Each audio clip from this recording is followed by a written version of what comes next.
This is a great honor for every fan of the Dallas Cowboys. I'm honored to be in the NFL.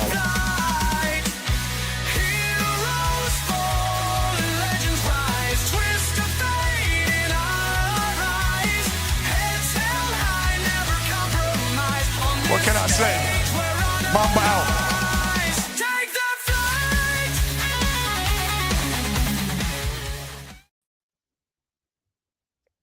What's going on, everyone? Welcome to your Monday edition of the afternoon show here live on the Elite Sports and Entertainment Network. I'll be your producer this afternoon and starting off host Logan Landers. Join me as always, Jay McLovin with the See the Nice banner there for Celeste Marie Music. Celeste Marie Wilson Music.com. Jay, it's a mouthful. Of course, you see a link there in the bottom. And of course, down below, we got OG Tony kicking things off. Guys, if you enjoy the show, like, comment, share, and subscribe. We go live here each and every single day, whether it's the afternoon show, whether it's our other great programs we have here.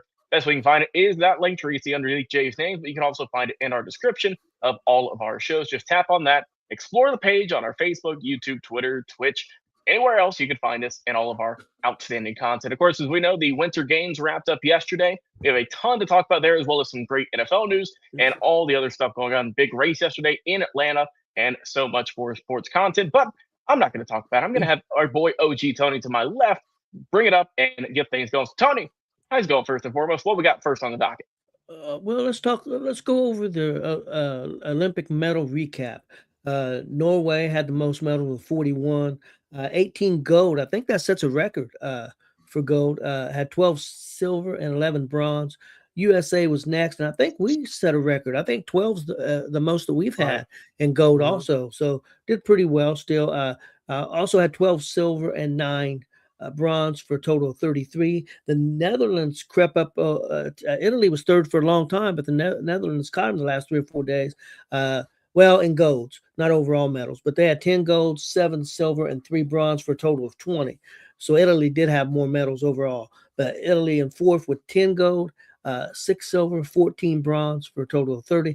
And then Germany was next with 8 gold, 10 silver, and 8 bronze for a total of 26. The big story coming out of yesterday was the U.S. men's hockey game with Canada. Seen a lot of upset Canadians on Facebook and YouTube and different places. They're a little upset, unhappy with the 3-on-3, but that was the rules for the Olympics. So, it is what it is. It was the same for both teams.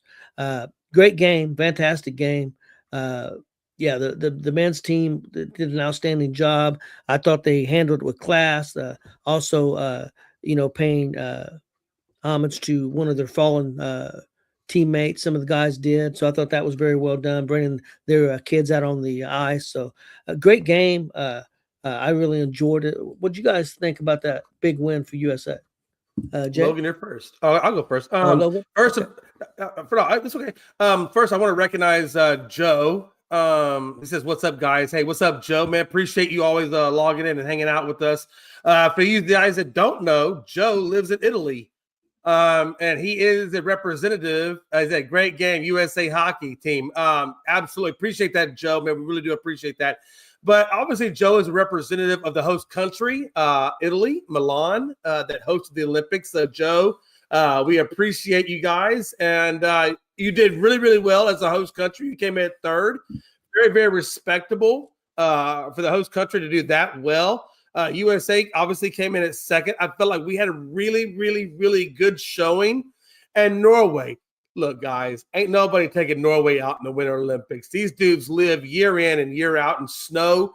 It's all they do in their life is Winter Olympics. And you talk about cross-country skiing, Logan, if they want to go to their Walmart, they're doing it cross-country skiing style. So there's no way that we are going to beat Norway when all they know is snow. I mean, that's impossible to beat that home country or that country. So congratulations to Norway. You guys represented well.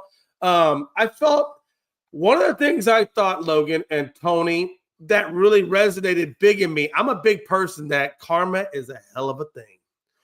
And obviously Canada has been shrouded in controversy. I don't think anybody here on this panel, I don't think anybody here in the viewing audience doesn't know that Canada was shrouded in controversy, especially in the curling.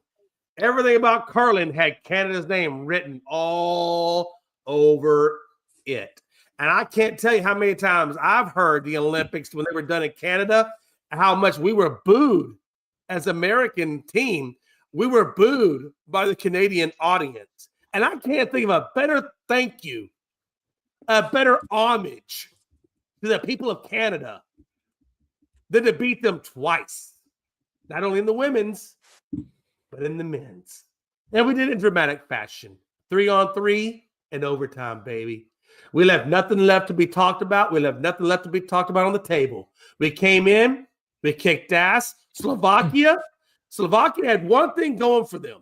They had an aggressive, physical style. And we saw that in the game that preceded the gold game, where Slovakia really gave us the business in those first opening minutes. If you guys counted, I think it was 2 fights, a lot of chippiness, a lot of man-on-man checking. There was a lot of physical play by Slovakia, and they really gave us a mouthful. But at the end of the day, they were not matched for our technical abilities. And I got to tell you, Jack Hughes, I salute you. I salute you, Jack Hughes, because you really came out and showed out in the hockey realm. And if you don't know who Jack Hughes is, I guarantee you know who he is now. If you watch the Olympics, you know exactly who Jack Hughes is. And New Jersey Devils, if he gives you that level of performance that he gave at the USA team, you're going to be a force to be reckoned with. And I got to tell you, guys, I've never been so patriotic in my life than watching the U.S. hockey team do what they did. It was absolutely amazing. Logan? No, I mean, you hit all the main points there, and obviously watching the gold medal game. What really both of them, right? The women we talked about last week and whatnot, and we already gave our flowers to them and the tremendous job they did.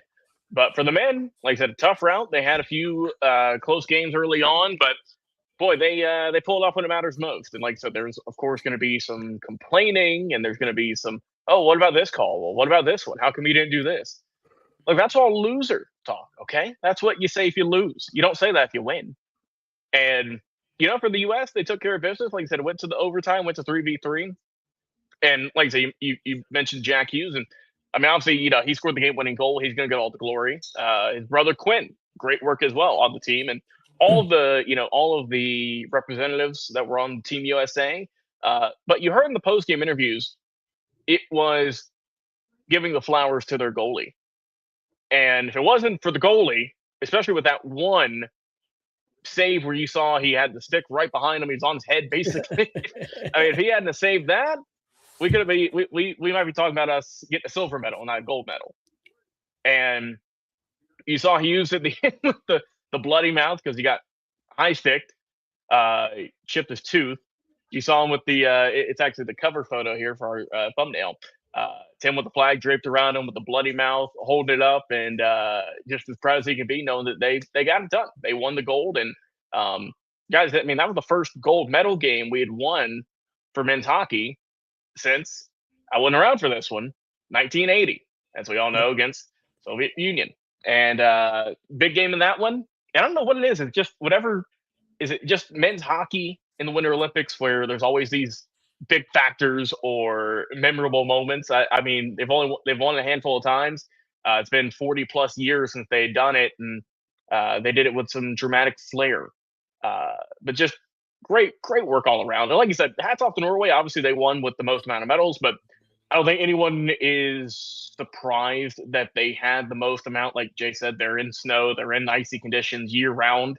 I mean, really, for the USA to finish in second, I mean, I feel good about that. I feel proud about that, knowing that we beat a whole slew of other countries that train in these conditions a lot more than the U.S. athletes do, right? And with all of the fanfare going around with really every single sport, I would say the USA was at least competitive in. If you didn't medal, a bronze, or excuse me, a gold or a silver, then you had people on there who were very close. It wasn't like we got blown out really in many competitions over the span of the Olympic Games, whether it was ice skating, whether it was bobsledding, whether it was the hockey, whether it was the half pipe, the freestyle with all the skiing events. The U.S. was always, if not on top, they were near the top, and they were fighting for a good spot. And I mean, that's really all you can ask for with any Olympics, whether it be the Summer Games, which are going to be in now 28, so a couple of years from now, or the Winter Games, like we saw here. You just want to see, obviously, you want to represent your country. And to all the athletes who donned the red, white, and blue over the past couple of weeks and trained years for this, at least the three of us, I know all the ESEN people we have on our crew, proud of you. And you showed out. You did a tremendous job. And like I said, there's no reason to hang your head. Just know you did your country proud, and you did a fantastic job. We have Joe here saying first time he's seen a whole hockey game, and he's so happy USA won. First one since 1980. And we know, obviously, that one's going to be talked. It's been talked about for years up to this. And now the 2026 games are going to kind of live in that lore as well. And you love to see that. Yeah, I agree with you. It was fantastic, guys. We also got some medals yesterday, also in freestyle skiing in the mixed team event. We got a gold there. Maybe a little bit of surprise there that we got that there, and then also in freestyle skiing, we got a gold. Also, Ferreira from the USA got a medal. So I feel like Logan said, I feel like we did pretty well. I think that we're catching. I don't know if catching up, but competing very well in a lot of events. I think that we have trouble with. One of them that we dominated at one time is the snowboarding. One time we were one of the best teams around, and Japan and some of the other teams have caught us. But the other event is that we struggle in, and that's the cross country skiing. That kind of skiing is just we're behind the other countries, and again, that's something I don't think we have a lot of events like that over here. So so I think we're behind there. But I thought we did a great job. Figure skating is always a tough event. So we had a favorite in the men's who fell a little bit short. I know Jay wanted to bring that up. The gentleman, I guess, did a encore performance or whatever. Probably part of the celebration of the closing games. Probably they do that at the skating rink. So Jay, what do you want to talk about there? Mike. You're muted, Jay. I know it's a production issue on my point. I try not to interrupt anybody. It's a Gonzo rule, and I'm just now very, very much wanting to mute the hell out of myself so I don't interrupt anybody because let's be honest, Jay tends to talk a lot. That's besides the point. And Logan, if you could please do me a favor, I'm going to come back to this. And as I give my speech, if you could look up his name, because I don't want to mess up his name real quick. If you could just look up the name of the American skater that I'm talking about, that would be really hugely beneficial. I know it starts with an M. I know his first name starts with an I. So for right now, until Logan gets me the name, I think we all know who he is. His nickname is called the Quad God. So I'm going to go with that until Logan can give me his official name. Quad God is who I'm referring to. He's obviously a 21-year-old blonde-headed young kid that's out there doing his all. And there you go. There's his name, Malinin. Ilya Malinin. I'm going to go with that. That's the best I can say of it. If you guys can pronounce that better, please do so. And please pardon me for my ignorance and being able to pronounce his name correctly. But with that being said, if you know about the free skate men's, when he first started, he was a highly favorited, dominant guy. Like he's the guy. He's the Michael Jordan of skating. That when he came into it, that's the level of prestige that was put upon him. Now this kid's only 21. Logan, I remember 21 years of age, and I remember my mindset at 21 years of age. And I don't know that you fully can handle pressure situations at 21 because you're just still figuring out who you are at the age of 21. I mean, you just turned legal. You probably had your first beer, quote unquote, first beer at 21. So I think about that mindset, the mindset of a 21-year-old going amongst the biggest crowd ever in a sport that only gets done every 4 years. So it's not like you're going to come back next week and have another performance if you make a mistake. You don't have that luxury. So every time you compete in the Olympics, it's a very, very big pressurized deal because you only get one chance every 4. And you don't necessarily maybe make qualifying sometimes every 4. I don't know. The competition gets better. Maybe you don't make qualifying next time around. I don't know. But what I do know is this. He's a very highly technical person. And most people, they go out there and do the sport of figure skating, at least from what I've seen, they'll give you a couple of jumps left or right. They'll do one of those things where they spin. They'll do that thing where they go down into some kind of squat and spin. They'll do some kind of axle thing where they go on one leg, and they'll do a couple of those, and it's good. It is what it is. Okay, that's great, and it looks nice, and it may make you to a good score. But does it make you technically the best skater out there? Did you really put it all on the line on a basic, safe routine? I don't think so. I think a basic, safe routine could possibly get you gold, but does it make you the quote-unquote GOAT of the sport? Does it make you the Hamilton of the sport? I don't necessarily agree that it does. I think sometimes you have to take certain risks to be considered the GOAT of ice skating.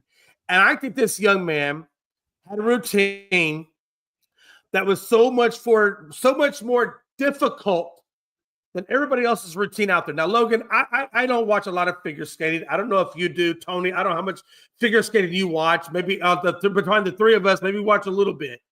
But I've never, ever, ever, ever seen a man do a flip on a pair of ice skates. I've never seen that. I don't care if it's women. I don't care if it's men. I've never seen anybody do a flip in air on a pair of skates. Now, Logan, I will tell you this. I've done ice skating at the Galleria as a amateur first-time guy on skates. And I got to be honest with you, Logan, it's so hard. It's so hard. I can't even stand upright on a pair of skates, much less do a flip. You ask me to do a flip, yeah. I'm going to tell you that's a short way to Jason committing suicide and death on a pair of skates, honestly. So I understand the magnitude. I understand what it takes to do something like that because I've experienced ice skating personally, and it is so damn hard. And then you want to tell me you're going to throw a flip on a pair of skates? I can't even do a pair of flips on 2 good feet and dry grass, much less on a pair of skates. What I'm trying to say is this. His routine was so sophisticated, so technically precise. Yeah, the guy fell. But you know what? If you know it's his routine and you see him fall, you know what? Okay, I'm going to give you one because I understand the difficulty that you put in that routine. He didn't play the safe route. He didn't go the route of maybe Olympics prior to where they do a little bit more safer number of jumps or safer number of axles or whatever, or spins. This guy put a lot of precision into that workout. And at 21 years of age, on the biggest stage effort, he took a risk. And maybe that on the initial first skate, that risk didn't pay off. Maybe he fell once or twice, and maybe that cost him. But I do know this. When I saw that last skate that he did, now, guys, he did it to a song that's based on fear. And if you heard him in the first press conference, he talked about the fear and the pressure that he was under on the first 2 skates. Now, the second skate, he got gold. The first skate, he did not. But here's the thing, and this is what I take away from this Olympics, and this is what I take away in life. If you put your life on the line, if you put the risk of everything that you are working for on the line at 21 years old, the level of maturity it takes to do that is the maturity that maybe most people don't have. Maybe a confidence in who they are, they don't have. You can play it safe and get gold, or you can go risky and maybe not get gold. But the point that I'm trying to make is that kid had guts. He had guts that far supersedes the guts that I would have to go on a national platform once every 4 at 21 years of age to do. And I think that is the biggest takeaway that I took away from him. And I will tell you, if anybody that watched the Olympics, you saw his last skate. And his last skate was based on a song that talked about fear. And he went out there and said, you know what? I messed up. I crumbled to the pressure, but you know what? It's not how I started. It's all about how I finished. And the way that young man finished is a way that I don't think you could have wrote that storyline any better on any famous novel on New York's best sellers list ever. You couldn't have written that script any better. He went out there on a song called About Fear, and he put everything on the line. He did the flips, he did the axles, he did the quads, and all the other things. I mean, he did it all out there, and he did it in a way that was so beautiful and so majestic, and he didn't fall one time, and he took gold in that. So to you, Mr. Milan, I salute you. I salute you because you know why? You encompass what it means to be American. And that is the best representation of this country that I could have ever seen at any Olympic on any scale. I salute you because you're exactly what American embodies. That's all I got, Logan. The quad god, baby. Logan, you got anything for that? Yeah, like you said, he came into the Olympics a heavy favorite. A lot of people expected him to take gold in his individual sport. And like I said, he had those untimely falls, but I mean, let's be real here. If any of us would have done that, we would have fell just trying to get onto the ice, let alone doing a backflip, which I had never seen before. Like to your point, Jay, I'd never seen anyone. I've seen all the twists and turns, which it's still insane to watch, but I've never seen an actual backflip, which ain't no way. I break every portion of my knee you could think of if I tried that. Like so with his final skate there, just kind of in the closing ceremonies as we saw yesterday, he had the performance to build off of, right? Did do great in the competition, did phenomenal with no pressure on him, just was able to go out there and enjoy himself and get rid of all of that kind of negative press and talk about him that had been there, after the events had ended. And I'm excited because, like I said, he's only 21. So he's going to get older. He's going to get better. He's going to get stronger. And I'm excited to see how he's going to do in the next Winter Games and just how much better he can get, which if he already has a nickname and he's already doing as good as he is, that's scary for the other countries. And all representing Team USA, we're all hoping that he does a fantastic job in the next Winter Olympics. But just some, other ins and outs just from the games. Like I said, obviously the men's hockey got all the love the other day. I want to give a shout out to the bobsled team, monobob as well. Lana Myers-Taylor, my hometown, Douglasville, Georgia, represents, wins it in her 40s, first gold medal. Had her two sons there celebrating. And it's just an awesome moment to see. She builds her own bobsleds as well. She has a company that builds her own bobsleds. So awesome to see that. And I don't think we mentioned with the Team USA with the win last night. They had brought out, you mentioned Johnny Gaudreau, who unfortunately passed away in a car accident.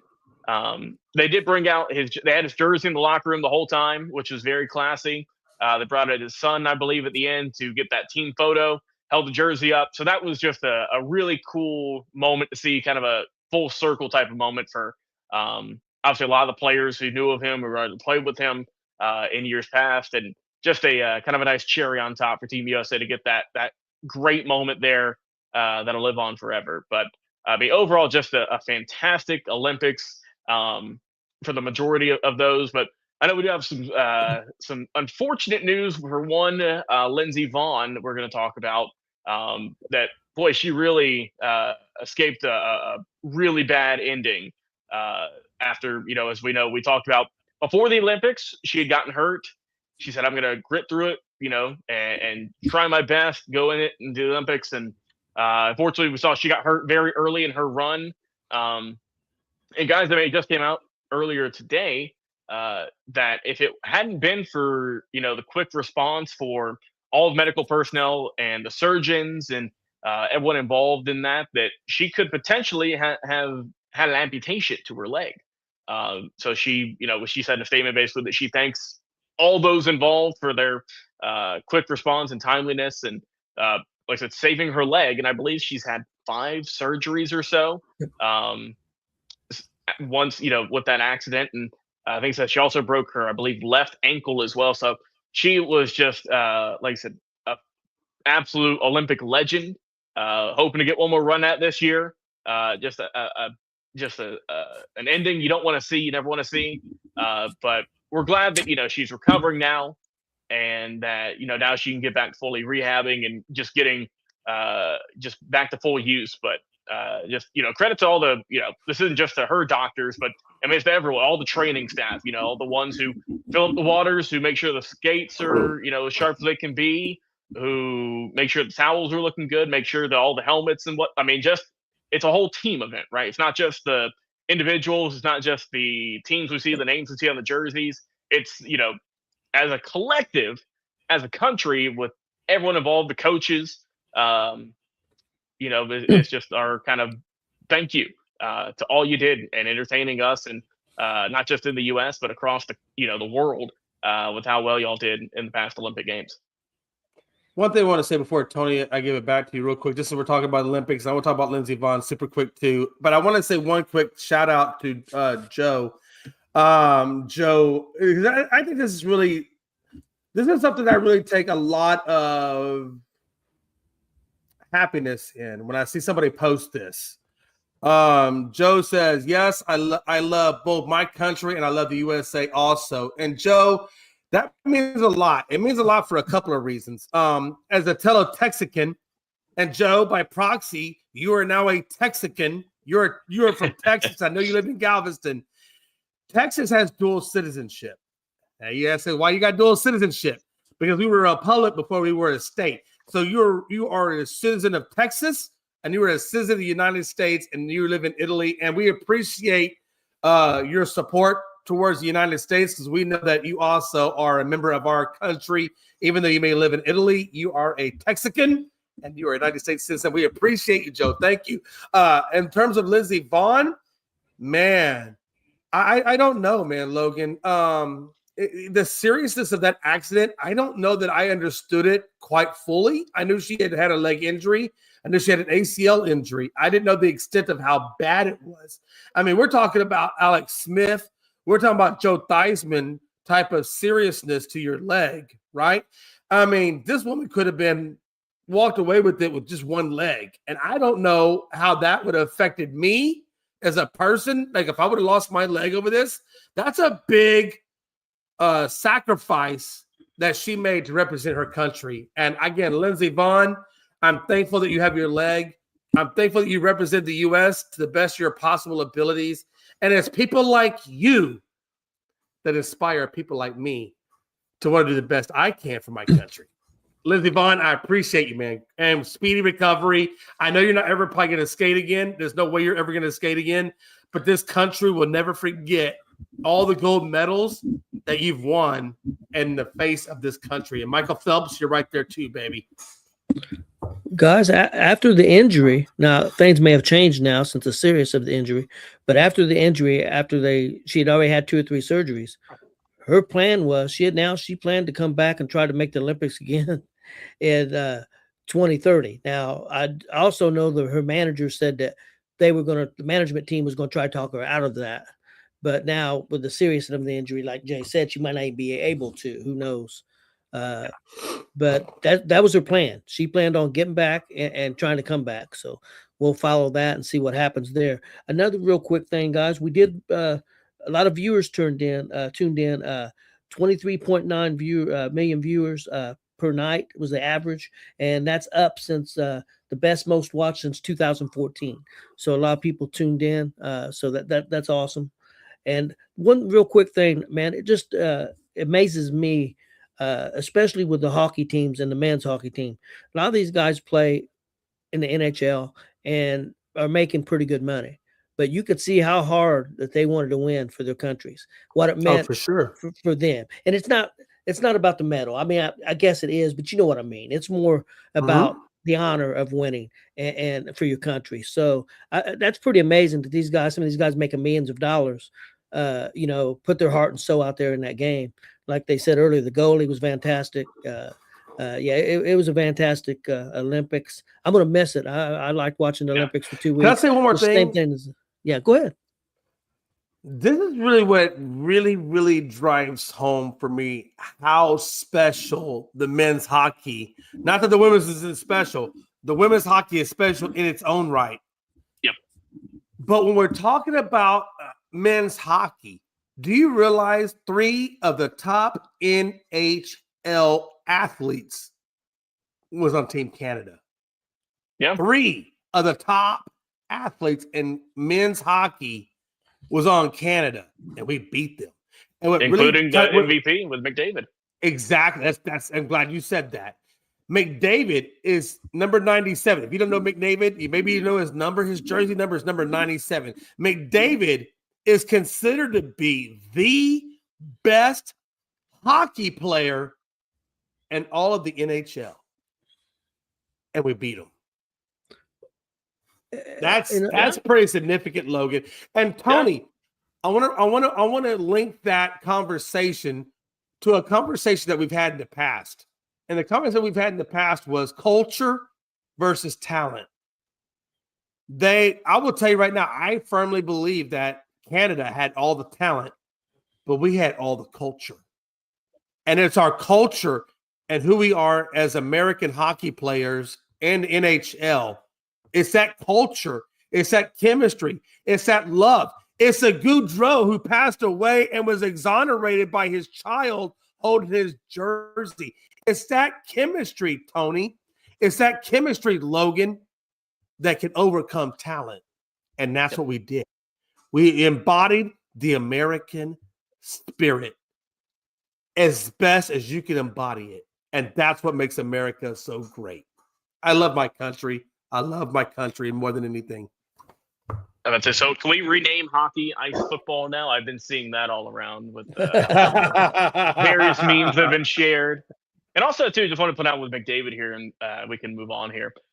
Always the bridesmaid, but never the bride. And I say that he won the MVP here for the Olympics, didn't win the gold. Let's go back to the finals. Won the MVP, didn't win the Stanley Cup. I mean, look, there's no question he's the top player and has been for years. But I mean, guys, he is in that conversation now with all the other various greats and all the other sports of fantastic players, MVP award winners, always go into the All-Star games, always in, contention for, top awards, top goals, everything like that. But just has yet, and like I said, his career's still going on, has yet to win the big one. Let me ask you this, Logan. NHL and now in the Olympics. How much crying did you hear McDavid do when they lost? It's all over the internet. It's all over the internet. McDavid is crying to the left and he's crying to the right. I'm sorry. Wah, you lost. Deal with it.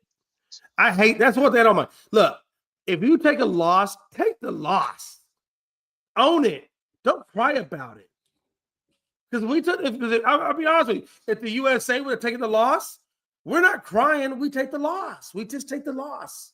I hate when somebody cries about it afterwards. Here's my thing. Canada, right, has taken a big PR hit with the whole curling incident. Yep.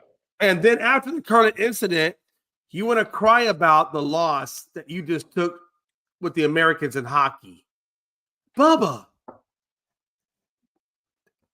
don't cry. Don't cry. Come on, man. Be stronger than that. Be better than that.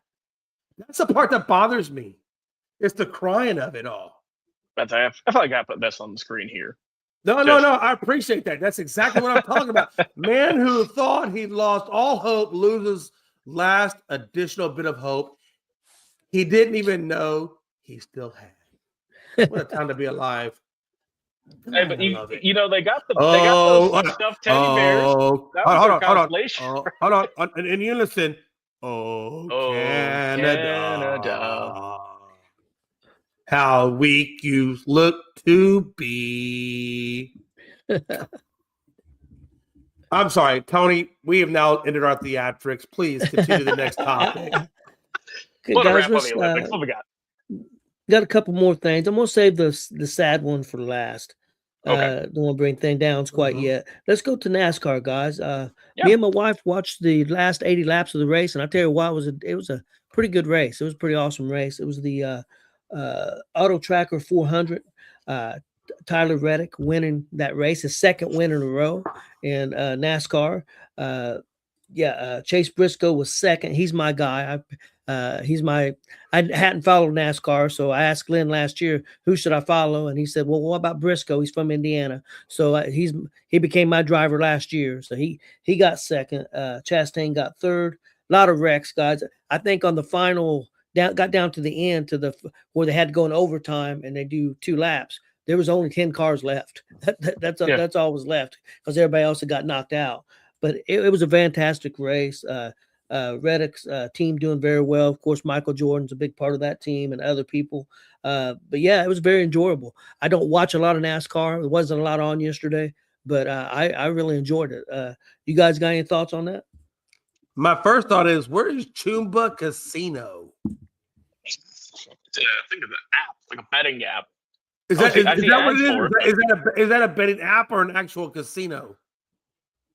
It might just be like online betting only, I believe. I'm just curious. I've never heard of Chumba Casino. I didn't know if that was an actual casino or if it was, like you said, a betting app. But anyway, my thoughts on that real quick, Logan, I'm going to make it super quick, is number one, Team Jordan and this racer specifically gets their second win in a row. I mean, how incredible is that? Number one for Jordan. Number two for Denny Hamlin as his second partner. But really, how important is it for the ownership of the 3 trifecta of Bubba Wallace with the other 2? I mean, honestly, guys, racing history. American history itself is not exactly the prettiest of histories. Sometimes history repeats itself, and I think it's repeated itself with Bubba Wallace and NASCAR. I'm not going to specifics. I think anybody that follows NASCAR knows exactly what I'm talking about. So when I see a guy like Bubba Wallace, who has had the hard journey in American racing that he's been on, had that level of victory, that level of success, that means a lot to me, because it really means a lot, I think, to the sport of racing, that no matter what life gives you, you can overcome.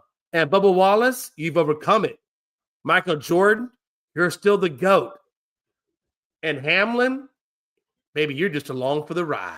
Let's go. Yeah, I found a clip here of Reddick getting the win. And, man, like I said, also makes history, right? Wins back-to-back races to start the year. I mean, you can't get a whole lot off to a better start than that, especially because we know NASCAR changed their playoff format as well. It's not, you win a race, you're in. They don't change that. So he's already kind of saying, all right, who cares about the old format? We're moving on here.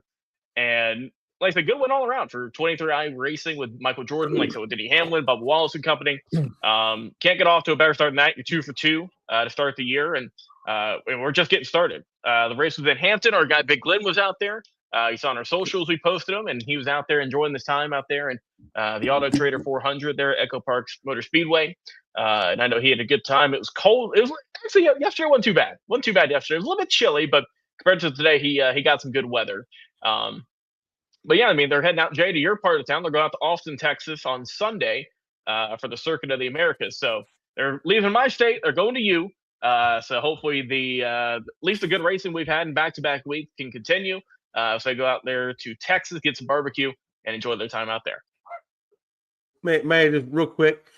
I want to go back to the bobsled thing real quick, because I just remember one thing I wanted to ask you. Who the hell does bobsled in Atlanta, Georgia? Ain't me or it ain't me. Hold on a minute. Tony, I've lived in the state of Georgia. I've been to Atlanta. They don't call it Hot Atlanta for nothing. No. Can somebody tell me how you go from Hot Atlanta to bobsled to victory? How does that happen? I don't even get that. That does not even register in my logical thinking. You got a good point. No, but I mean, hey, if you have the will, if that's what you're dedicated with, whether it be like I said, the bobsledding or any of the other various winter sports we saw here, probably going to need to relocate because you ain't getting the cold weather here.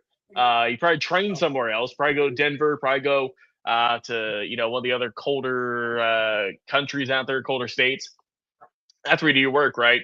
But no, I mean it was cool. I mean the fact that I'm sure it's happened for a lot of other people before, but someone from their hometown winning an Olympic gold medal doesn't happen every often.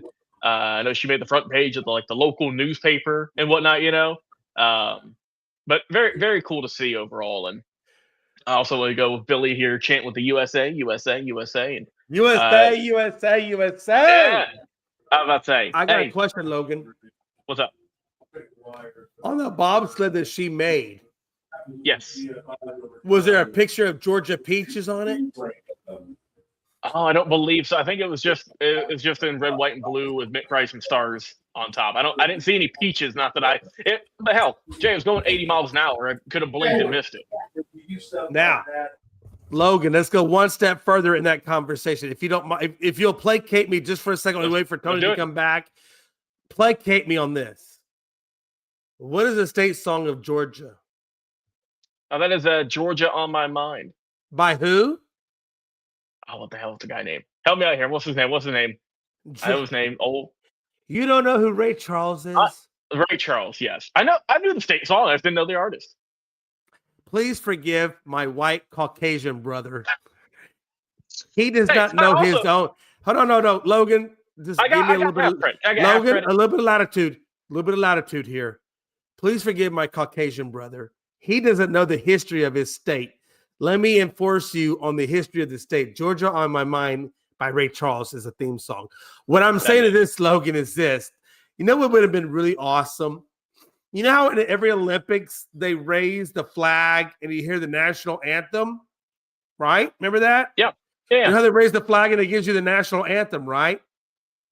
When she won the event and the national flag is going up, why was Georgia on My Mind not being played? I'm just saying.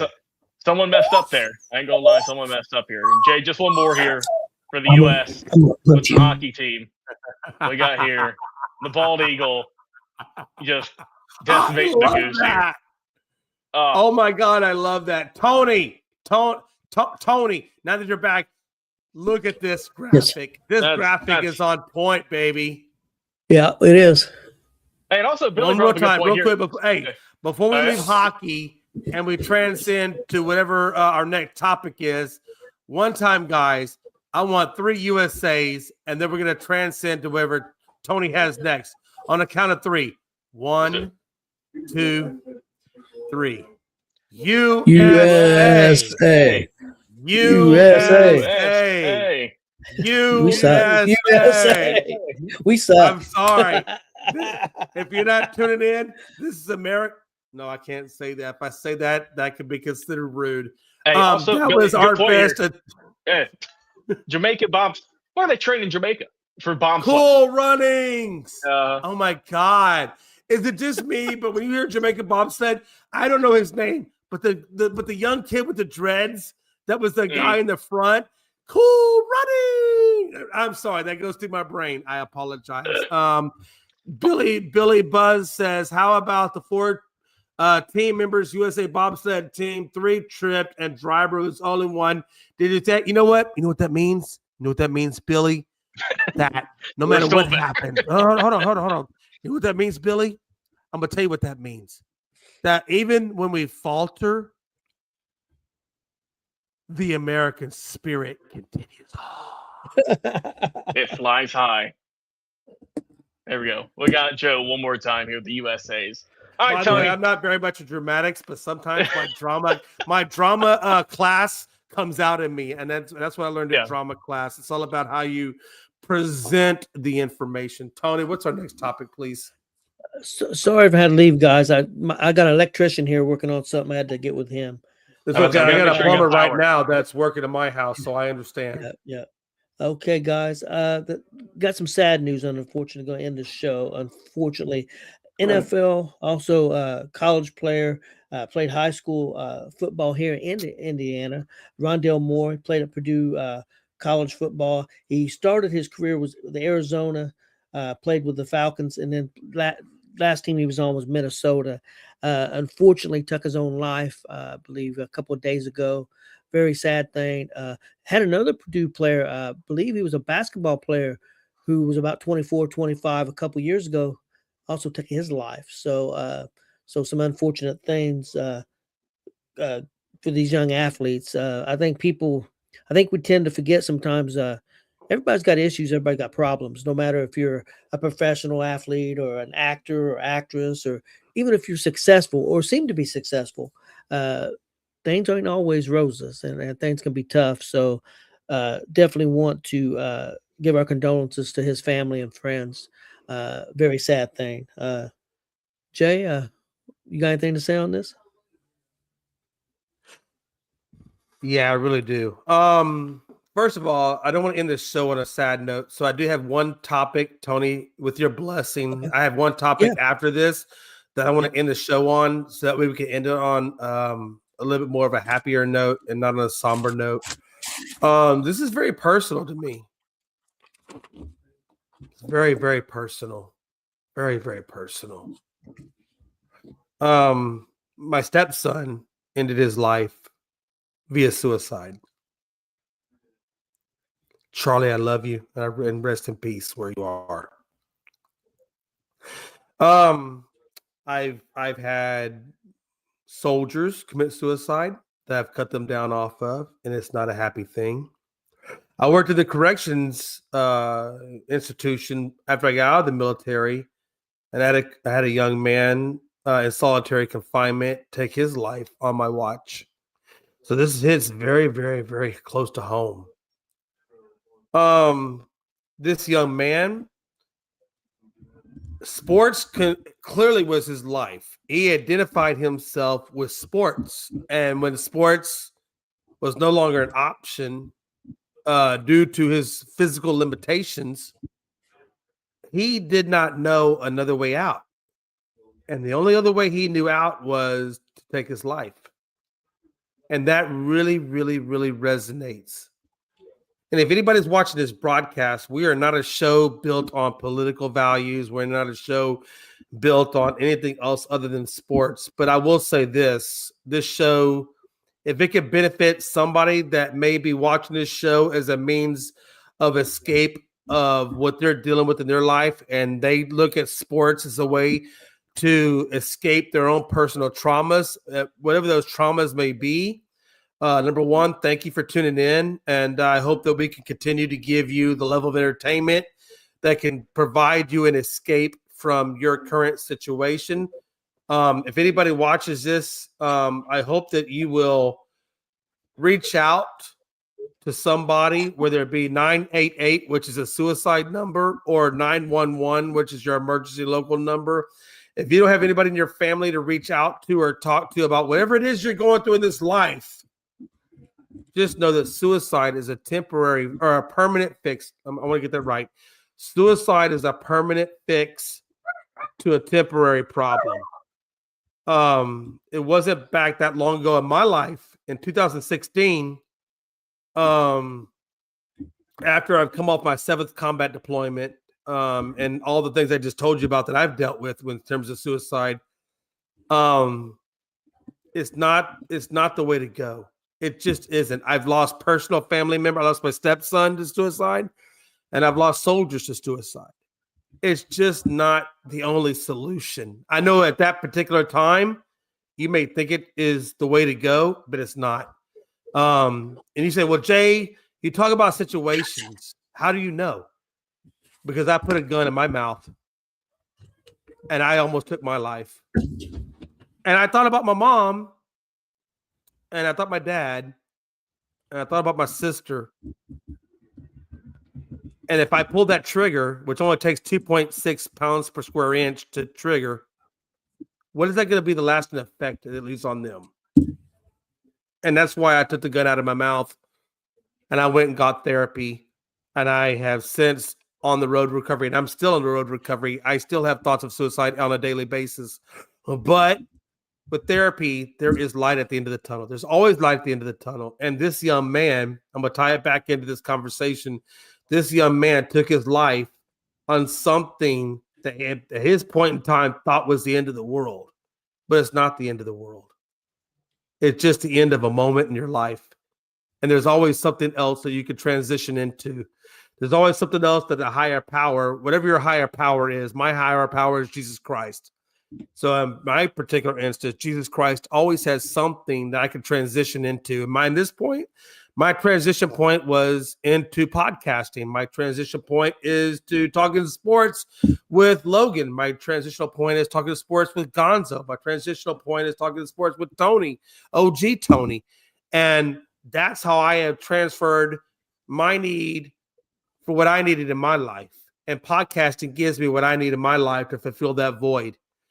So I don't want to stay too long on this point, but I just want anybody that hears this broadcast, if you ever think about that type of ending to your life, don't do it. There's another way out. There's resources available to you. You just have to reach out for those resources. Then that your permanent solution to a temporary problem, it's not the way to go. That's all I got to say on it. Logan? Yeah, like I said, I mean, everyone was obviously shocked when this news came out the other day. He's only 25, right? I mean, he lived a quarter of his life. Was a super talented player we all know in college. We talked about him then at Purdue, and made a good impact in the league. Like I said, unfortunately for his career, injuries got the best of him. Bounced around at the end of his playing career from team to team, and like I said, for whatever the reason may be, we will never know. Decided to take his own life, unfortunately.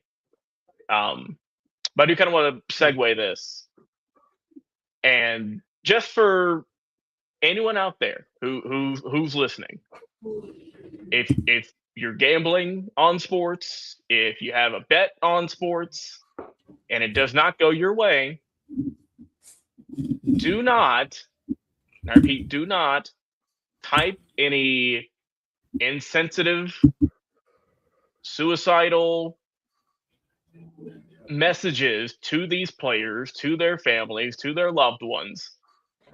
Amen. Because we see reports of that every day, of some athlete, some celebrity, musician saying, here's this racist, here's this mean tweet, here's this home address for my family, from someone who was upset over $50 or whatever it may be. So to those people out there that live with that kind of vitriol and darkness in your heart, just think twice before you hit send. And by doing that, by not even thinking about it, you can save who knows how many amount of people. For Rondale Moore, for his loved ones, his family, his friends, and everyone who was affected by this on a more personal level, other than just some spectators like we are who watched his career. We all hope that you get the proper guidance, whether it be therapy or whatever route you decide to go down in this tough time as you heal after this tragic occurrence. Let's get for Rondale Moore. Sad to see he left at such a young age, but like I said, we hope, prays for his family, that they can get through this as best as they can. Tony. Amen. Yeah, definitely, guys. I agree. Jay, you said we had something else you wanted to touch on real quick. Back to sports, and we're going to end it on a sports note. It's interesting to me, Tony and Logan. I'm going to give you a scenario that I think is highly probable. I don't know if it's going to come to fruition, but here's something that I think would make perfect financial sense, and it also would make personal business and team sense for the Kansas City Chiefs. I'm going to go that route. So right now we know there are two free agents out there. One is cheap because of his injury. The other one will be a little bit more expensive because of his MVP performance. But let's look for just a moment at the Kansas City Chiefs team. Okay. We know that Eric Bieniemy has now come to be the offensive coordinator back with Andy Reid, and the old gang is back. The old gang's back in town. Remember that song, Tony? Remember back in the day? Back in town. Yeah. Okay, they're boys back. Thank you. The boys. Tony, that's why I love you, because you're old enough to know what I'm talking about. The boys are back in town. Okay. What do we know, Logan? We know a couple of things. We know that Andy Reid or that Eric Bieniemy is back as the offensive coordinator, right? Yep. We know that Patrick Mahomes is going to be out for probably about 6 weeks at least into the regular season. We know that they have a pretty decent backup quarterback that can sustain them for at least a small period of time until Patrick comes back, right? We know that they have a need at wide receiver 1 because Rashee Rice has some legal issues. Yes? We know that Tyreek Hill is coming off a huge knee surgery, which means we don't know what his value is going to be because we don't know how his knee is going to respond. But if it responds well, and let's be honest, Tyreek don't got to make cuts. The dude is not a cutter. He's a speedster. They don't call him the cheetah for nothing. This dude is 0 to 60 in 4.2 seconds. You feel what I'm saying, Logan? Tony, you feel what I'm laying down? Yep. You got Worthy as your number 2 option. If Travis Kelce can get his mind right and go back to the Travis Kelce that had swagger, the same Travis Kelce that was calling jabronis in his Super Bowl press comments. If we can get that version of Travis Kelce back, not the current 1970s, walk down the red carpet, Taylor Swift, toting Travis Kelce.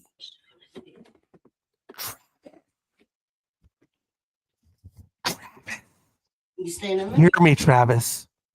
Hear me well. I need the Travis Kelce. That was those days before Taylor Swift. Travis, if you can come in contact with your inner jabroni and harvest that inner jabroni and give me the Travis Kelce that we know is still there. If you don't remember, back in the day, there was a film called Rocky. And in Rocky, there was a line, I think it was Rocky 3, where Mickey was talking to Rocky after whatever his name is, Calvin, whatever, you know what I'm talking about, Mr. T. After Mr. T's character. Clubber Lang. There you go, Clubber Lang. When Clubber Lang did his famous spiel in front of the Rocky statue, what was said to Rocky by Mickey? Mickey said the worst thing that could ever happen to you is you became civilized. Travis, hear me and hear me good, Travis. I'm talking to you. And I hope that God just makes it on viral on some form of TikTok. Logan, clip this shit. Clip this, Logan. Clip it. Don't say the word shit. Don't say the word shit, Logan. 5, 4, 3, 2, 1. Clip. Travis, this is Jay McLovin. I'm coming to you from my own personal studio, and I want to have a heart-to-heart. I want a heart-to-heart with you, Travis Kelce. Don't become Tony Romo. Don't become Tony Romo. Jessica Simpson took his ass down. And the other country artist, I don't remember her name. Well, I can't remember her name off right hand, but the other country artist, she took him down too. Don't let Taylor take you down. If you have any ideas of ever playing in the NFL again, don't let these women, specifically Taylor Swift, which I love very much. I talk very highly of Taylor Swift, but don't let Taylor take you down. You became civilized. Travis, you became Hollywood. Travis Kelce, you became Hollywood. Don't let Hollywood take away your career. Jason Kelce, you're his brother. Jason, get in his ear and tell Travis, find your inner jabroni and bring back the Travis Kelce that I remember that was in those Super Bowl teams. Travis Kelce, you became a wussy. And take wussy and put P in front of it. And you got what I'm trying to say. Travis Kelce, I need the inner dog in you. You became civilized. I need the dog. The Mamba mentality. Rest in peace, Kobe Bryant. We love you. I need the inner Mamba to come back into you, Travis. And I need to come in a metaphysical form of a tight end that takes no shit from no one. Travis Kelce, you're on notice. I don't care if you go to New York. You want to try to resurrect your career in New York? Nah. You resurrect your career right here in Kansas City, where you started, where your legacy was born. You want to be better than Tony Gonzalez? Not the Tony Gonzalez on this show because he's OG Tony. Oh, Lord. But if you want to be the Tony Gonzalez of the Kansas City Chiefs, Tony had the fire and the dog mentality. He had the mom mentality that you need bat in your life, Travis Kelce. And if we get that version of Travis Kelce with Gardner Minshew or whatever backup quarterback they put in front of you, and you put Tyreek Hill at a very budget-friendly contract because we don't know who he is.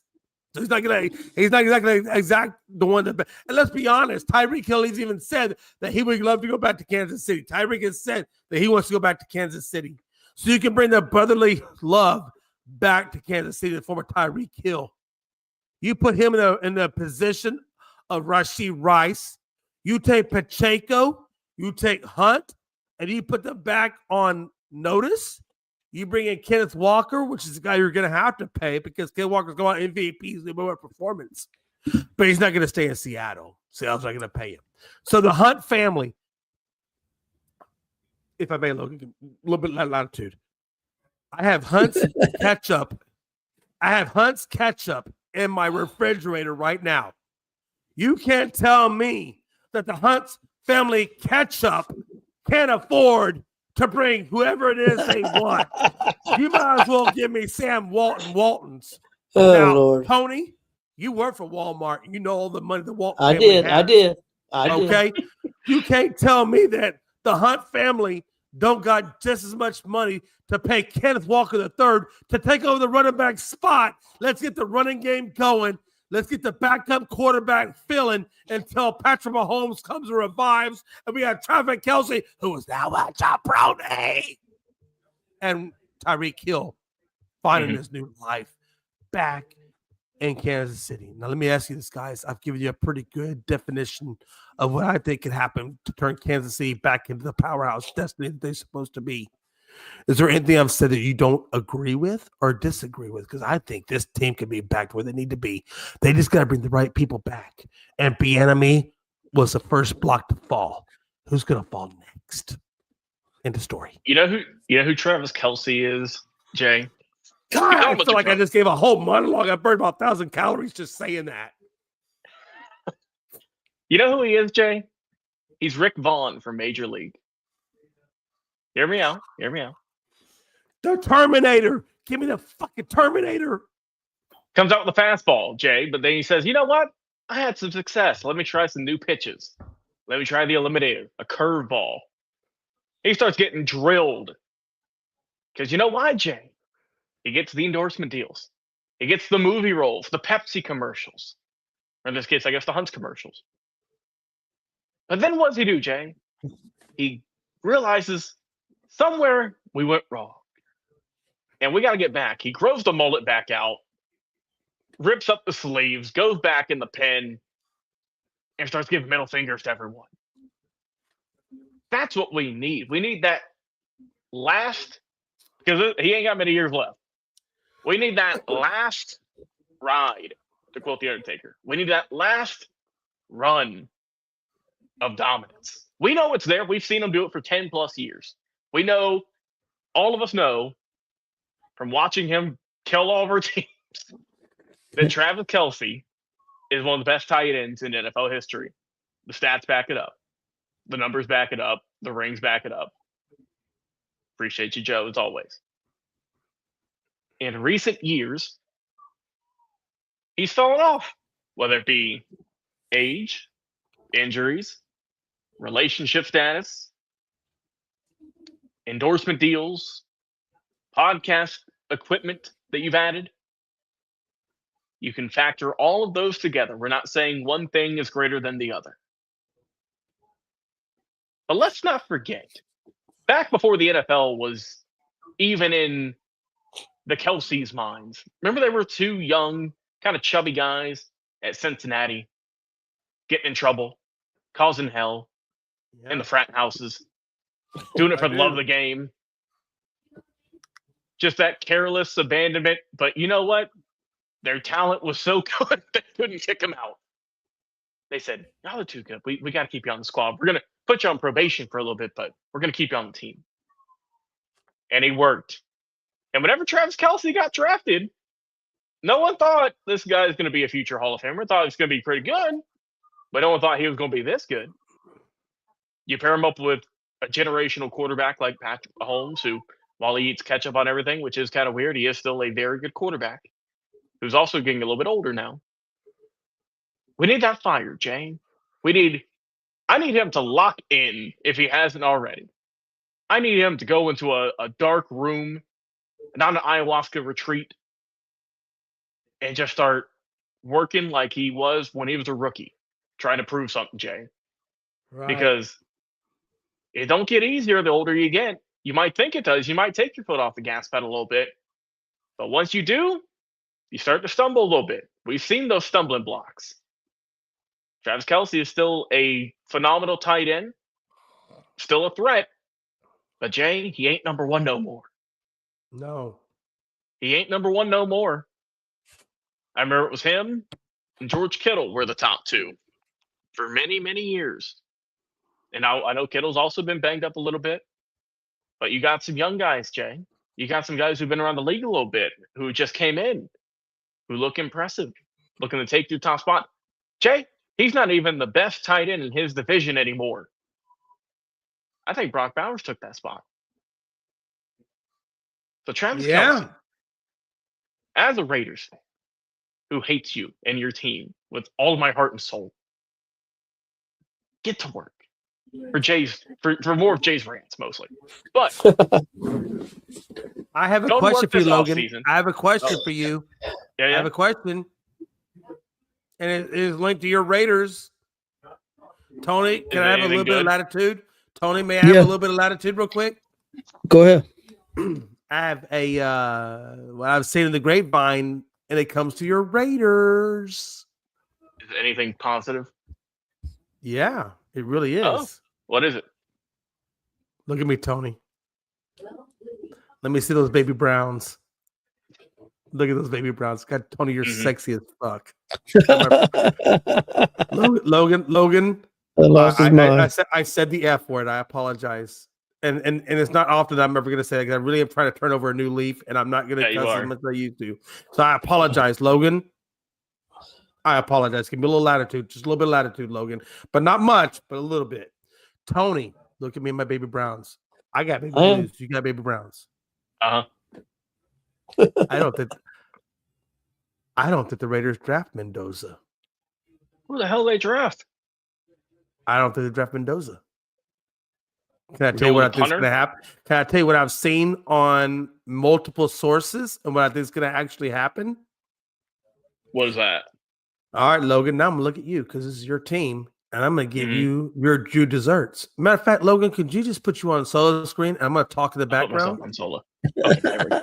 Jerry's going to be my conscious in my head here. Hold on. Yeah. No. Good luck with that. All right, Logan, are you ready? Let's do it. This is like our first date. By the way, your hair looks really phenomenal. Oh, thank you. Oh, Lord. This is our first date. Are you ready for can I give you the news I'm going to give you on the first date? I've got my drink. I'm ready. You're not drafting Mendoza. Who are we drafting, Jay? Can I lay out? Can I give you the situation I think is actually going to happen? What Please. I think is going to again. This is just my thoughts based on what I've seen on the internet and some of the sources that I've been reading lately, right? Yeah. I think you trade out of number one and you get multiple other firsts and seconds and things of that nature to rebuild your offensive line, defensive line, and all the other needs that you have to work around. Jeanty and Bowers. Those are your two stars right now. Jeanty and Bowers, those are your stars. I think Max Crosby gets traded for multiple picks as well. Logan, you're not going to want to hear this, but I believe you're in a rebuild, a full-on rebuild, not a partial. I know that much. No. I think you're in a full rebuild, and I think your team is going to harness as many draft picks as they possibly can to fulfill all the needs that, or at least the majority of the needs that you have in your team, offensively, on the O-line, the D-line, secondary, and so forth. Because you already have your running back and you got your tight end, but what you don't have is an offensive line, and you don't have a defensive line. You got Max Crosby, but you don't have a defensive line. So I think they get rid of Max Crosby for picks to Chicago. And I think Chicago takes on Max Crosby to bolster their defense to a much better level than where it already is. So they get to their next Super Bowl, right? And I think you're going to take those picks, and you're going to get a lot of young talent that's going to fulfill your D-line and your O-line, because we all know that Super Bowls are won in the trenches. Would you agree or disagree? I agree. So I think this draft, and Tony, I think you know this is true now, this draft is very deep in O-line and D-line. It's very, very deep. And I think you're going to take the picks from Crosby, and I think you're going to take the picks from trading out of the number one spot to get Mendoza, and you're going to turn those picks into your O-line and D-line, and that's going to be the first step to rebuild the Raiders franchise. Now, you may say, Jay, if I'm not taking Mendoza, I'm sure as hell not going to ride out with Geno Smith, even though Geno back in those Seattle days was a really good Geno Smith. But Geno's not your guy. No. I think what I think is going to happen, and I don't know all the specifics on how it's going to happen. But what I believe is you're going to use draft picks to get your O-line and D-line on point. And I think you're going to trade. I think you're going to trade for Burrow, or you're going to trade for Lamar Jackson. Now, I don't know which one you're going to get. It could be Jackson or it could be Burrow. I've heard multiple situations on various platforms, on various entities that has Lamar Jackson and has Joe Burrow going to the Raiders. Now, I don't know which one you're going to get. I don't know specifically. But I think you're going to get a veteran quarterback, and I think you're going to get draft picks that's going to rebuild your O-line and your D-line to support Jeanty in his running ability and Brock Bowers. And I think somewhere along the line with your cap room, you're going to bring on the likes of a wide receiver one. I don't know who that wide receiver one is, but I have a guess. Can I give you my guess? What's your guess? Can I give you my guess who I think you take on as your new wide receiver one? Yes, you can. And it hurts me because I think it takes away from my team. But I think George Pickens becomes your wide receiver one. And Tony, Logan, you saw what Pickens did with Dak Prescott in his first year under CeeDee Lamb, right? Yep, very good. So I think Pickens could be your wide receiver one under the right tutelage, under the right coordinator, with the right quarterback. He could be your next wide receiver one, and then Brock Bowers is going to be your wide receiver two. And I think you'll have a third, maybe your third, maybe I don't know your right, but you'll have a third wide receiver in there somewhere. But I think that's your way to the new promised land. And I'm telling you that, Nez, I don't know this is going to happen for sure, but this is the layout that I see the Raiders going forward in the future. And I'm curious to see everything I've given you right now in this conversation, how much that actually transcends to be truth, and maybe how much of it falls to be not truth. But I think the Raiders going forward between now and spring training or whatever they call it, I forget what they call it, whatever, boot camp, whatever. Yeah. I think you're going to see a different Raiders, and I think this is going to be the path that you go down. I'm just gonna put this out there in the universe, and then we'll see if it becomes fruit. But that's the direction I see the Raiders going into, and I think you have a very, very bright future. I hope you're right, and I'll give my thoughts here. And Tony, I'll kick it back to you there. That is some great armchair GM booking right there, Jay. And I wish that would happen. And I wish I had those rose-tinted glasses, man. But I think they're gonna just rock with the the safe pick. Joe saying he'll take Crosby for Pickens any day. That could nice little gentleman's agreement with the Cowboys. Give you guys. I mean, Jay, you still need some help after you got rid of Parsons. I think Max Crosby would work. I think that would be a viable solution right there. Ain't same position, obviously. Jay, I think Jay's pleading the fifth on First of all, Billy, just if I can address this, weed is illegal in Texas. Unless Gonzo or Tony brings it to me, I don't smoke. But I may be growing my own shit. But that's neither here nor there. That's a good idea. Come on, Jay. Allegedly. Come on. Nah, fuck it. Listen, when you're on PTSD medication, they believe anything you say. It's okay. You say Dak must go. We'll get into that. I can lead to that old topic on that one. Tony. Hold on, real quick. Tony, can we put that on the next episode, on Friday's episode of the afternoon show? On Friday's show. Dak Prescott. Should Dak go or stay? Let's make that one topic. Just one topic. If you don't mind, Tony, he's not going nowhere. Yeah, okay. I think Jay just wants to rant about it. He's supposed to get it off his chest. Understood. I think they'll go with Mendoza. Look, he is the consensus number 1 overall pick. The Raiders had the worst offense last year. Geno Smith is cooked. I mean, you talk about Seattle days, but I really don't care. We picked him up for his Seattle days, and they ain't worth nothing nowadays. Those are some rainy, gloomy days. And now he's going to be a bench guy for the rest of his career. Hell, is he going to be like a Kirk Cousins getting paid $40 million to sit on the bench and maybe start if a guy gets hurt? Probably so. Because look, and I get right. It's not, you can't put everything on the quarterback. You have to put it as a team. The O-line still sucks. I ain't sugarcoating that. The O-line is awful. That's why Ashton Genty didn't have a tremendous. He had some good moments, but he couldn't get anything going because the O-line couldn't block for him for anything. So while yes, the quarterback situation is awful, I think they're going to improve with Mendoza. However, you have to couple that by either drafting or picking up free agency. You have to build your O-line first and foremost after you get Mendoza, because you can't protect him, you're done for. Tony, you saw him play all throughout college in Indiana. You know what he can do. If you give him time to work, he'll pick you apart. But if you don't, it's always a little bit dicey, regardless of who the quarterback is back there. It don't matter if you're Mendoza getting your first start, or if you're Tom Brady, if you're Joe Montana, if you're Dan Marino, if you're anyone. It don't matter.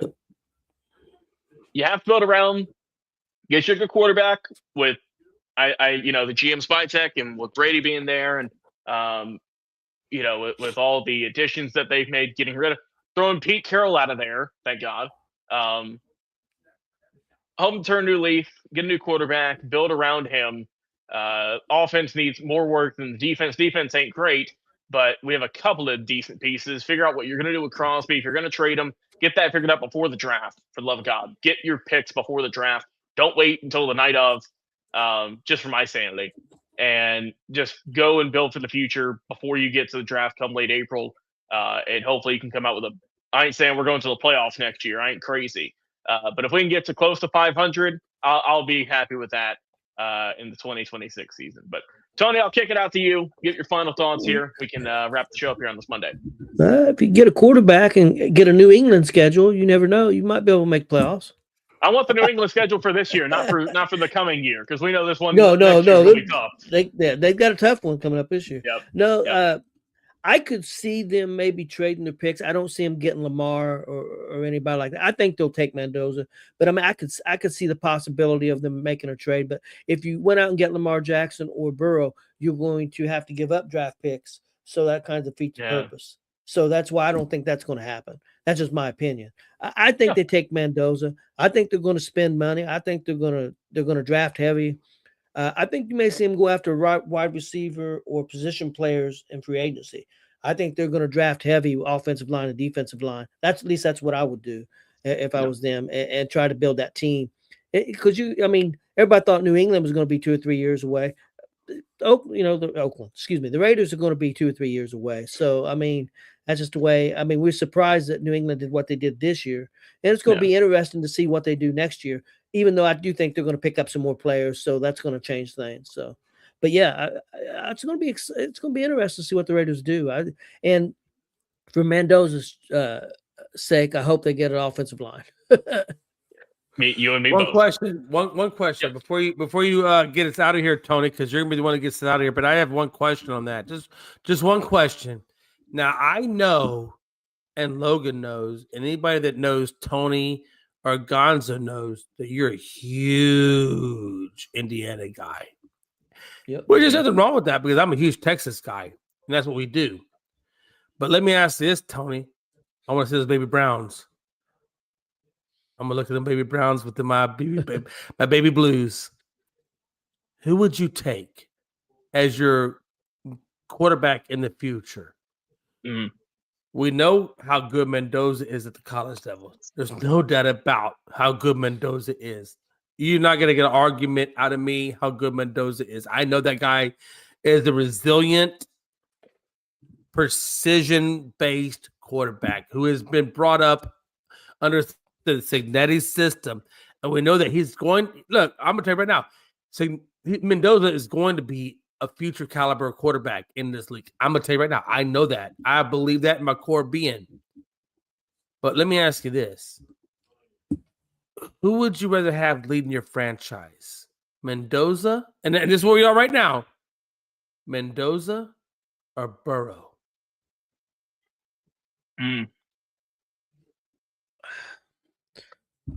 Burrow's been hurt a lot. How old is Burrow? About close to 30 years old, I'd say. He's on the late ends of 20s. Yeah, so depends how you look at it. The only thing is I don't think the Raiders is just a quarterback away. If they was just a quarterback away, I would say Burrows in a heartbeat. Yeah, of course. But I do have concerns about Mendoza being the number one pick, and not that I don't think he's talented. A lot of guys get on teams, and the teams ain't very good. They struggle for 2 or 3 years, and then they're gone from that team. I just worry that what could happen is Mendoza may end up being a good player, but it may not be with the Raiders. We've seen this happen. We've seen this happen. The thing I like about Mendoza, he seems like he makes good decisions, and he makes big plays when they're needed. Now, he's not the guy that's going to go out there and throw for 500 yards. He's not Burrow. No.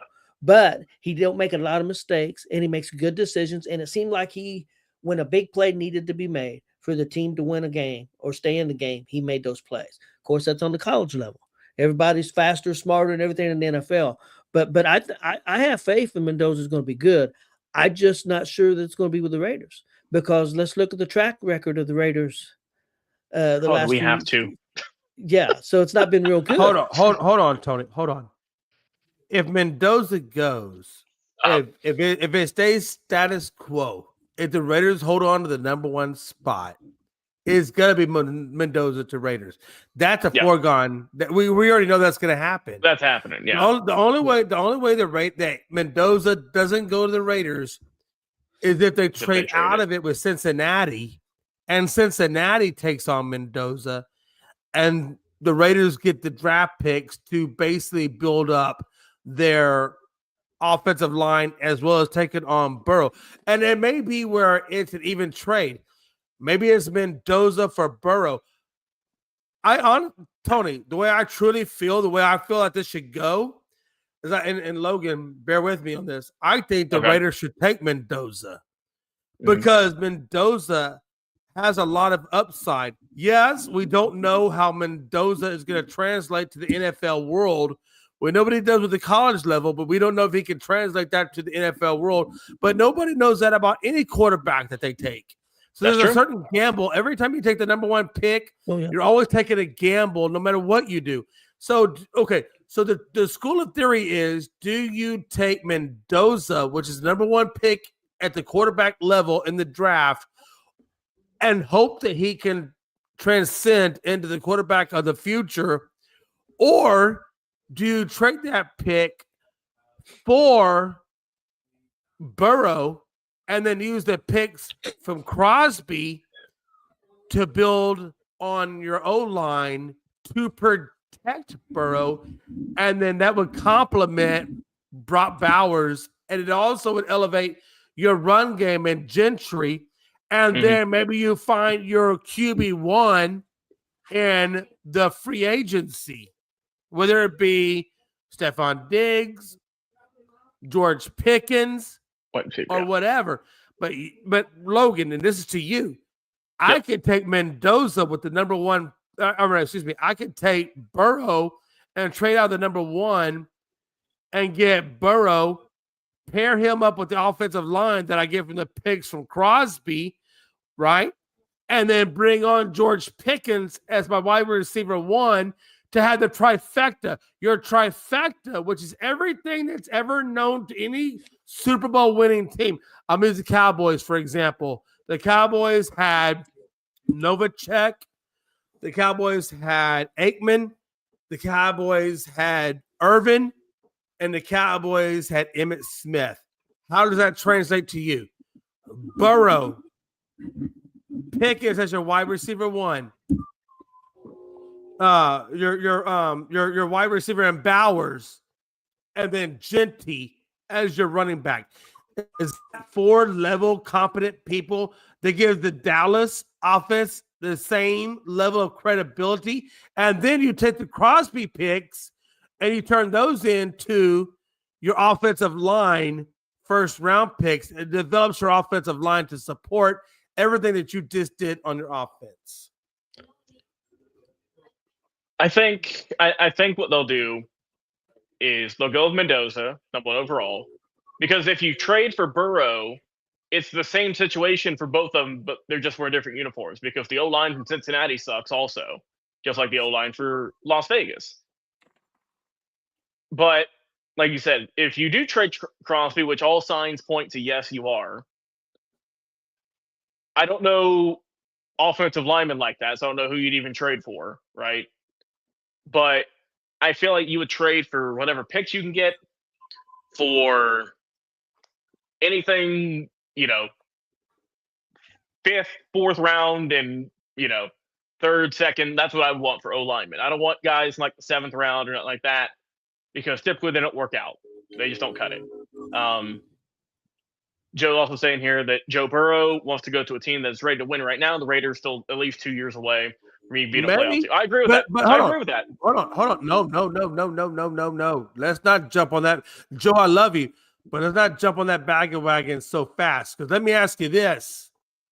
Did we not just watch the Patriots go from last place to Super Bowl? Did that happen, or am I delusional? That happened. Hold on. But how did it happen? It happened through cap. It happened through the draft. But what was the one thing between the cap and the draft that was synonymous? They had great evaluation. Yep. Now, what is the one thing that the Raiders have on their ownership? They got Tom Brady. And what is Tom Brady good at? He's good at selecting people that select that, or Tom Brady will give you that NFL experience that will help you draft a coordinator. Here's the thing. Here's the thing. You can't tell me that you already have your tight end in check. You have your running back in check. If you get Pickens, you're in check. And if you get Burrow, you're in check. Now, you don't think that Joe Burrow wouldn't come to a situation where, number one, I'm only talking about the offense.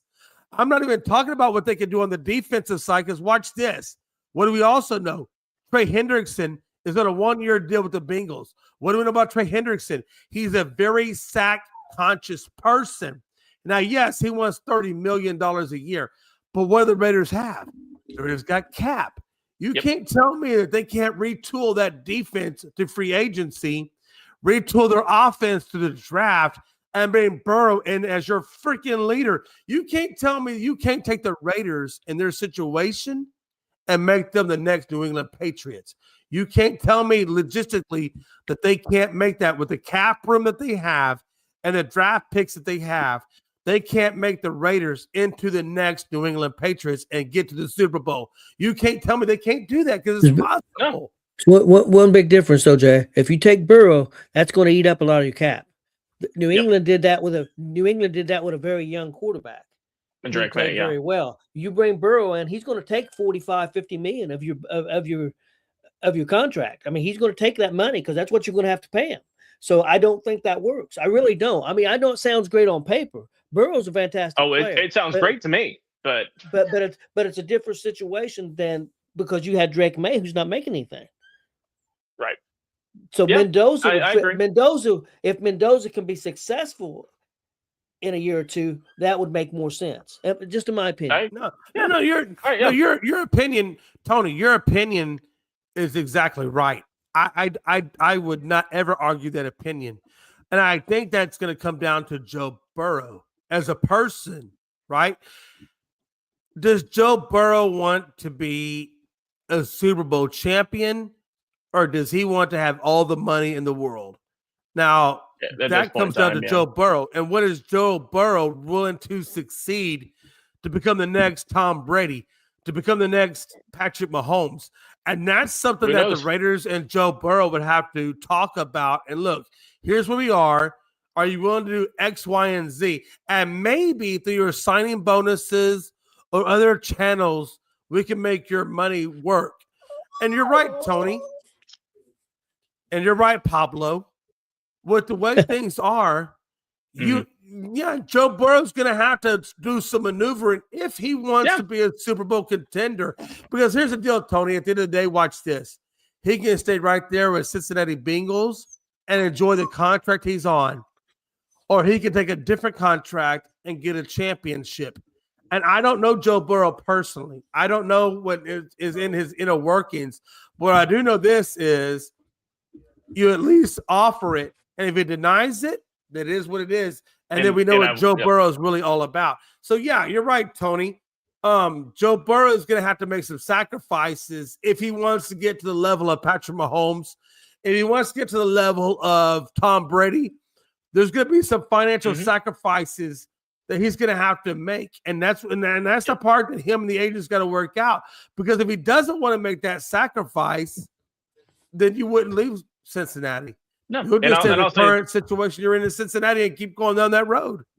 And I'll say this, and then Tony, we can wrap it up here. Yep. You mentioned Mahomes, and look what he just did a couple days ago. Restructured his contract. You know why? Kansas City had a rough year last year, and they know they have some pieces they need to fix. They need to get right.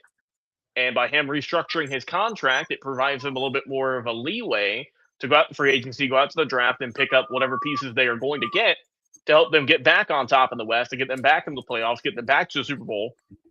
And to Billy's point, there are a lot of selfish guys in the NFL. You get the money, you want to keep as much as you can. But if you want to make that ultimate sacrifice of giving up some coin, going to the playoffs, going to the Super Bowl, just real quick, look at baseball with Ohtani.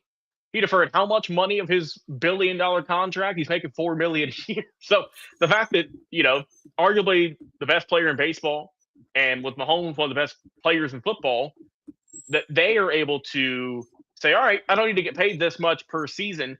I can get $3 million a year. And then once I'm 50 years old, then you can give me the $400 million or whatever it may be. If you can make that sacrifice, you're good to go. But can Burrow do that? Time will tell. We'll have to find out if he's going to do it for Cincinnati or for Jay's thoughts with the Raiders. Let us know in the comments what you think will happen. Once again, check us out: Facebook, YouTube, Twitch, TikTok, anywhere else on our social medias. And it's been a fun show today here. Tony, let's get your final thoughts here. Hey, it's been interesting. That's for sure. Hold on, Tony. Hold on. Real quick, what's up? I just want to address this real quick. Billy says, Joe knows you. You know why Joe knows me? Because Joe's a Texican. There it is. And also, Joe, appreciate the love as always. It is, Joe. We appreciate it. Joe is a Texican, and he's also a Cowboys fan. So that automatically means that me and Joe think a lot alike. Mm-hmm. On that note, we appreciate you, Joe. We appreciate you, Billy, for hanging out and tuning in and commenting. Yep. On that note, Tony, please take us out of here.